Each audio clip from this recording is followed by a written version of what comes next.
আজকে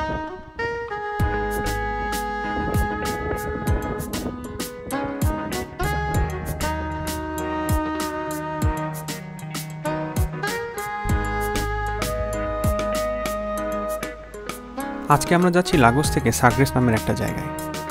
এই জায়গাটার প্রকৃতি যেমন সুন্দর তেমনি ইতিহাসেও ভরপুর। এটা লাগোস থেকেও 1.5 ঘন্টার বাস জার্নি করে আসছি আমরা। তো এই জায়গাটাকে বলে যে end of Europe or start of Europe. So that means যখন সমুদ্র ভাগাভাগি হয়েছিল, রোমানরা যখন সমুদ্র ভাগ করছিল তখন আসলে বলছিল যে এই জায়গাটা হচ্ছে স্টার্ট অফ ইউরোপ। সো এখান থেকে ইউরোপ শুরু। আমরা প্রথমে ঘুরে দেখলাম সাগ্রেস ফর্ট্রেস।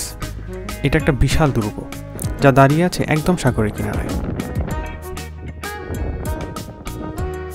এই দুর্গটা একসময় ছিল নেভিগেশন আর আবিষ্কারের গুরুত্বপূর্ণ ঘাঁটি। অনেকেই বলেন প্রিন্স হেনরি দ্য নেভিগেটর এখান থেকেই সমুদ্রযাত্রার পরিকল্পনা করতেন। ভেতরে ঢুকলে চারপাশে শুধু আটলান্টিক মহাসাগর আর বাতাসের শব্দ।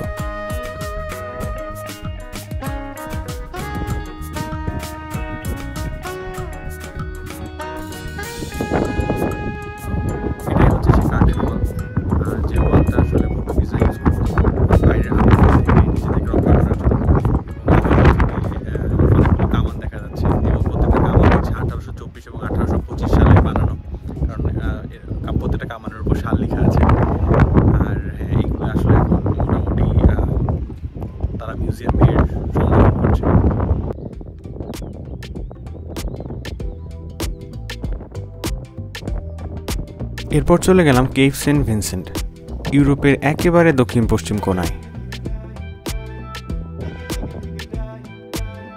জায়গাটা একেবারে প্রান্তে, যেখানে বিশাল ক্লিফ থেকে সাগরের দিকে তাকালেই মনে হয় যেন পৃথিবীর শেষ প্রান্তে দাঁড়িয়ে আছি।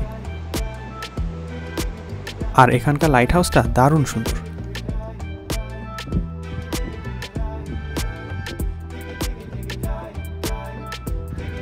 আমরা এখন এক্সপ্লোর করছি, আর আমার পিছনে দেখা যাচ্ছে একটা লাইট হাউস, যেটা হচ্ছে একদম কর্নারে। আমরা মোটামুটি 1 ঘন্টার মতো ধরে হাঁটছি এবং এই পুরো জায়গাটাই আসলে হেঁটে দেখার। সো আমরা ওই যে লাইট হাউসটা আছে ওইটাই যাব এবং হোপফুলি খুব বেশি কর্নারে যাব না।